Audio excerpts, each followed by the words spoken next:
경기 숫자는 259경기 53골을 넣으면서 은퇴를 하게 되었는데, 감독을 시작을 어디서 했냐? 세리아 D, 우리나라로 치면 K4죠. 요 축구를 구사하는 이유는 뭐냐면 상대를 중앙으로 끌어들여서 우리가 빠르게 공격을 가져가겠다라는 걸 가지고 있고요. 데제르비 축구의 매력 중 하나는 뭐냐면 굉장히 슬로우 빌드업을 한다는 거예요.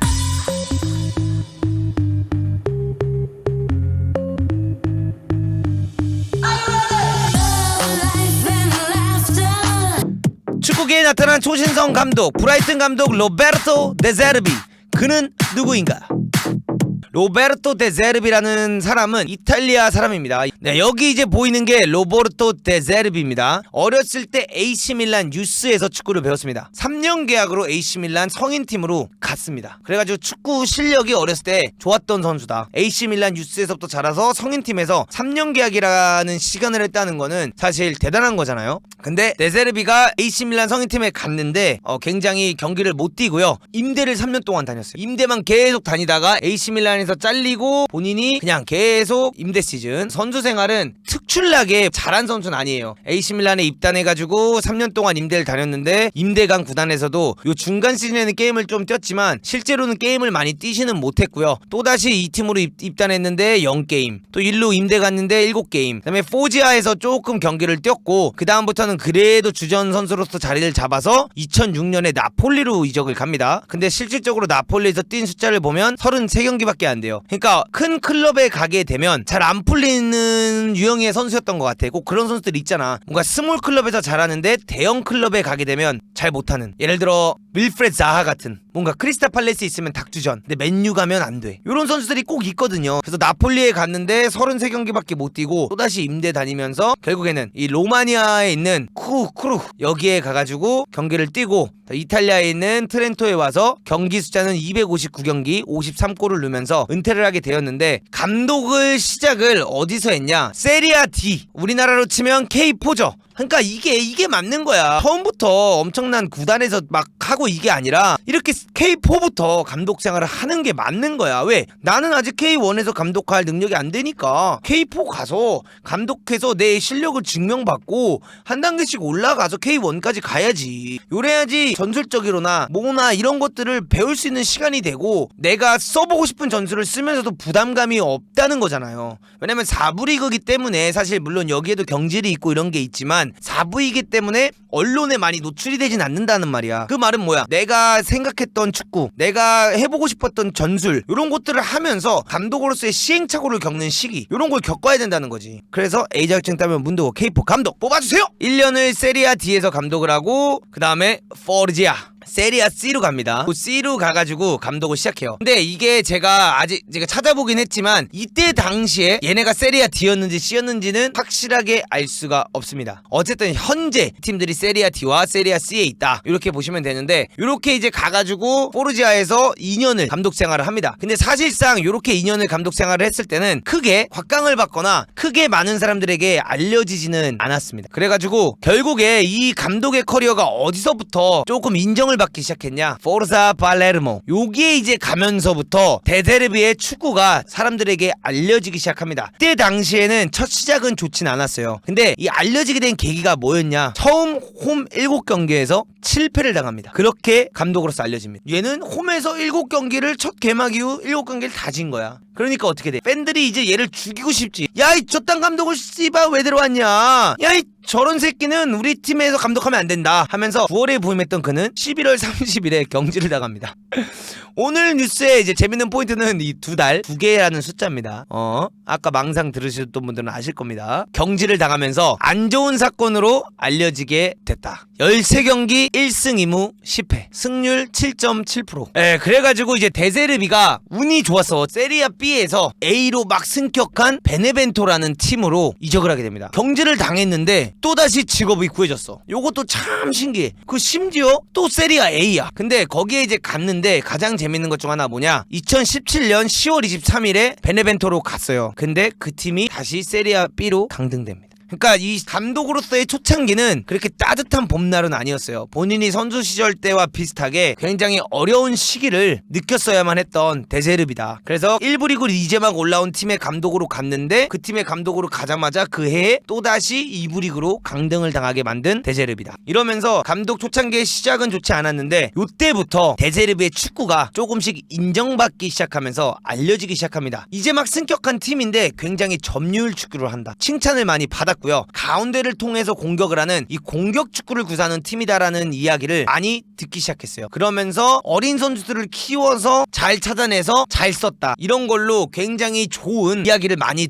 들었던 시즌이었다. 그러면서 본격적으로 알려지게 되었고요. 강등을 당하고 나서 바로 런합니다. 2018년 6월 13일 데제르비는 사우슬로의 감독으로 가게 됩니다. 그래서 기대감과 달리 더 좋은 성적을 냈대. 이번 시즌에는 2년 연속 8위를 했습니다. 근데 이게 이 사우슬로라는 팀 자체가 그때 당시에 이 정도의 기대감이 없었고, 심지어 그 시즌 중에 하나는 AS 로마한테 골득실에서 밀리면서 유로파를 못 나갔대요. 승점은 똑같았으나 골득실에서 밀리면서 유로파를 못 나갔던 데제르비다. 그리고 나서 그는 21년 5월 사우슬로를 떠나게 되고 우크라이나의 명문 클럽 샤흐타르로 넘어가게 되는데요. 샤흐타르에서 우크라이나 슈퍼컵을 우승하게 됩니다. 그래서 이 우승컵을 우승한 게 최초였대요. 최초로 디나모 치에브를 이기면서 이탈리아 감독으로서는 처음으로 우승하는 감독이 됐다. 그가 굉장히 좋은 전술을 보여줬고 멋진 플레이들을 많이 보여줬던 시즌인데 러시아와의 전쟁으로서 리그가 중단이 되게 되고요. 자연스럽게 떠나게 됩니다. 샤흐타르에서 18경기 15승 2무 1패 47점 1등을 달리고 있던 데제르비. 리그 우승을 할 수 있었던 굉장히 좋은 시기에 자기 커리어에서 정말 좋은 타이틀을 하나 딸 수 있었는데 전쟁으로서 리그 중단. 진짜 아쉬울 것 같아. 이거 봐, 역사를 보면 여러분들 힘들게 7등, 2등, 20등, 20등, 11등, 8등, 8등하고 1등을 찍고 있는데 여기서 이제 아쉽게 리그가 중단되면서 무직이 돼버리는 안타까운 상황이 일어났었습니다. 그래서 정말 데제르비의 뭔가 역사가 쓰일 뻔했고 좋은 감독으로 나아갈 수 있는 상황이 될 뻔했는데 여기서 이제 꺾였어요. 근데 어디를 가게 되냐? 브라이튼. 이제 그레엄 포터가 갑자기 보엘리의 러브콜을 받고 첼시로 향하게 됐고 본인이 바로 브라이튼을 가면서 10월 1일에 리버풀과의 첫 경기를 맞게 되었습니다. 리버풀과의 첫 경기에서 3대3으로 토르사르가 해트트릭을 한 경기인데 여기서 굉장히 좋은 퍼포먼스를 보였고 처음에 이제 토트넘한테 졌어요. 그 다음에 또다시 브렌트포드한테 지고 리그 정말 하위권을 달리고 있는 노팅엄한테까지 지고 맨시티한테까지 집니다. 그래서 오자마자 또다시 2무 3패 최악의 시작을 하면서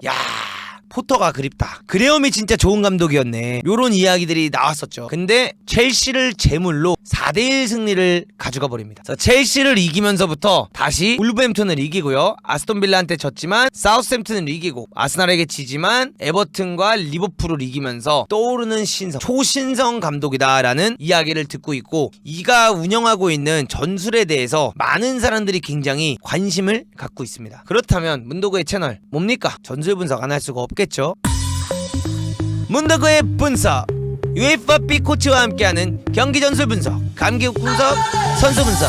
오늘의 주제는 로베르토 데제르비. 자, 요거 보면 이제 사우스홀로 때 빌드업하는 장면이죠. 우선 포백을 쓰는 걸 굉장히 좋아하는 데제르비다. 그래서 이런 식으로 골키퍼와 함께 센터백들과 풀백을 사용하면서 이렇게 빌드업하는 거를 굉장히 좋아하는 데제르비. 그리고 가장 중요한 것 중 하나는 뭐냐? 미드필드 2명을 항상 이 자리에 두면서 축구를 가져갑니다. 이런 것들이 굉장히 좋은 데제르비의 축구다라고 여러분들 보시면 되고요. 요 축구를 구사하는 이유는 뭐냐면 상대를 중앙으로 끌어들여서 우리가 빠르게 공격을 가져가겠다라는 걸 가지고 있고요. 데제르비 축구의 매력 중 하나는 뭐냐면 굉장히 슬로우 빌드업을 한다는 거예요. 처음부터 빌드업을 빠르게 막 패스 빠르게 막 이렇게 주고받고 이게 아니라 슬로우 빌드업, 천천히 빌드업을 하면서 상대를 유인해서 어느 정도의 지점을 지나고 나면 굉장히 빠르게 공격을 가져가겠다, 이런 모습을 보여주고, 또 하나는 뭐냐면 요즘 현대축구 풀백이 어떤 역할을 받습니까? 굉장히 뭔가 오버래핑을 많이 나간다든가 아니면 안으로 들어오면서 이렇게 안으로 들어오면서 하는 축구들을 많이 하는 경우도 있죠. 근데 데세르비는 그런 걸 안 하고요. 그냥 풀백들을 본인들 자리에 세워놓습니다. 많이 올라가게 하기보다는 오히려 후방에 앉아서 빌드업에 관여를 하게끔 하는 경우가 굉장히 많고요. 여기서 볼을 갖고 있는 센터백이 어떤 선택을 하냐, 자, 이 미드필더들한테 상대가 몰려 들어옵니다. 이렇게 몰려 들어온 상대들, 유인된 상대들을 통해서 오히려 이 선수들한테 주고받고 하기보다는 한 번에 사이드나 이런 공간에 있는 선수들한테 움직임을 요구해서 뚫고 나가는 요런 장면들을 굉장히 좋아한다. 그래서 요 지점이 넘어가게 되면 상대들을 많이 유인해놨기 때문에 빠르게 카운터 축구를 가져가는 데세르비 축구다. 요게 이제 샤흐타르에서 보여준 장면입니다. 또다시 풋백이 그대로 있고 미드필드 둘, 요거를 중점으로 사용해요. 이렇게 하다 보면 상대방들이 어떻게 되냐면 크라우디되게 되면서 요 윙어들을 이용하는 플레이, 가운데로 공을 딱 쑤셔 넣어서 리턴을 놔주고 바로 윙어들에게 연결하면서 와이드 플레이를 가져가는 요런 장면들을 만드는 걸 굉장히 즐겨하는 데세르비다. 요 장면도 보면 빌드업을 해서 상대를 한쪽으로 몰아넣고 패스가 나가면서 사이드에서 요런 침투 혹은 2대1 패스 이후에 뒷공간 침투하는 걸 보고 주고 싹 뛰어들어가는 요 사이드에서 1대1을 굉장히 중요시 여기는 감독 중 한 명이다. 혹은 사이드에서 뭔가 이렇게 풀어나가는 장면들이 많이 나온다. 이런 걸 볼 수가 있고요. 또 한 가지는 아까 계속해서 말하는 거지만 요 가운데에서의 크라우데이션, 요거를 굉장히 즐기는 감독이다. 풋백에다가 미드필드 둘로 해서 가운데를 완전히 이런 식으로 잡으면서 축구하는, 상대를 가운데로 끌어놓고 사이드로 빼는 축구를 굉장히 즐긴다. 요걸 여러분들이 아시면 될 것 같습니다. 이 빌드업 형태가 변하지 않죠. 사우솔로, 그리고 제가 봤을 때는 그 세리아 D라든가 이런 데 있을 때 경기를 보진 못했지만 그때도 슬로우 빌드업이나 아래서부터 후방 빌드업으로 굉장히 유명하다 그랬잖아요. 그래서 요런 식으로 요 4위 상태는 항상 갖춰져 있다. 브라이튼에서도 최근에 뛰는 거 보면 요 장면들이 많이 갖춰져 있는 걸 볼 수가 있거든요. 그래서 요런 식으로 이제 빌드업을 가져가면서 볼이 들어가게 되고 요런 데서 오프 더 볼을 요렇게 해주면은 요 볼이 연결이 된 다음에 연결을 해주는 경우가 많이 일어난다. 요 5명의 프런트 라인을 빠르게 제끼고 나가는 축구, 상대를 끌어들여서 어느 지점이 넘어가면 그때부터는 굉장히 빠른 축구를 구사한다.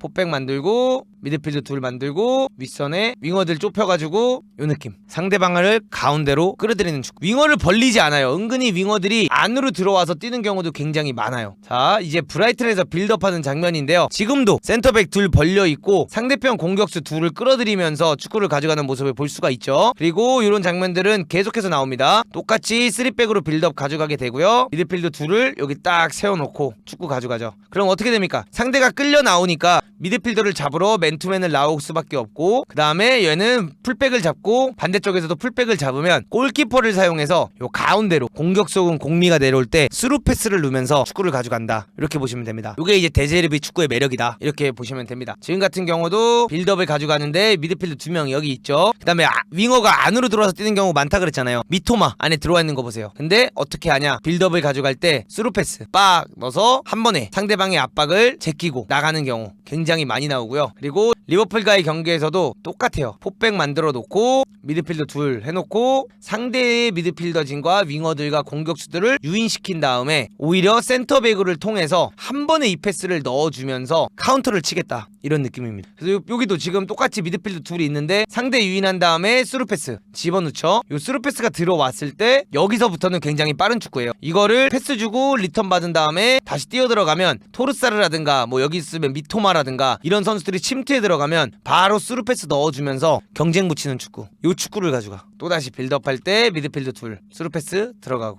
여기까지가 데세르비의 축구였습니다. 슬로우 빌드업이란 어떤 말이냐면 골키퍼가 이렇게 있고 센터백 둘이 벌리잖아, 이렇게. 그 다음에 윙백들이 올라가질 않는다는 거야. 전진성 윙백이 아니라 낮은 위치에 서 있고 미드필더 둘이 요런데 예를 들어 이렇게 서 있는 거지. 상대가 주로 이러면 전방 압박을 어떻게 나오냐면 윙어 한 명을 센터백과 윙어 사이 앞에 놔두고 전방적으로 압박하겠다는 사람들은 2명을 놔두고 미드필더 둘을 이렇게 잡아버리는 경우가 굉장히 많지. 그렇게 되면 포드 둘에 약간 윙어들을 안쪽으로 살짝 이렇게 넣으면 상대 풋백과 맞이할 수 있는 경우가 굉장히 많이 나온다. 그럼 여기서 이제 볼이 투입이 되는데 요거를 슬로우 빌드업을 더 하기 위해서 골키퍼가 주는 경우도 있는데 최근 트렌드가 어떻습니까? 골키퍼가 주는 게 아니라 센터백이 먼저 주고 이렇게 벌려. 그러니까 어떻게 돼요? 이 공격수가 압박을 나와도 여기에다 줘버리면 얘가 이렇게 나오고 여기서 이렇게 내려가 버리면 요 패스가 나와서 요런 거를 끌고 올라갈 수 있는 상황들이 만들어지니까. 아니면은 요 낮은 위치에 있으면 반대로 센터백이 공을 주고 이렇게 벌리면 여기서 이 9번 공격수는 얘한테 올 수밖에 없는 거야. 그러면은 10번이 살짝만 움직여주면 이 10번을 통해서 월패스 가져갈 수 있고 얘 나와주면 끌려가면 뒷공간 뛰면서 요 스루패스 받을 수 있는 요런 뭔가 전방 압박을 하는 팀들한테 끌어들이면서 축구를 가져갈 수 있는 환경을 만든다 이렇게 볼 수 있기 때문에 요 축구를 굉장히 즐긴다. 지금 브라이턴에서 감독이 됐는데 43살입니다. 굉장히 젊어요. 그 젊은 만큼 정말 큰 기대가 되는 신성 로베르토 데제르비다.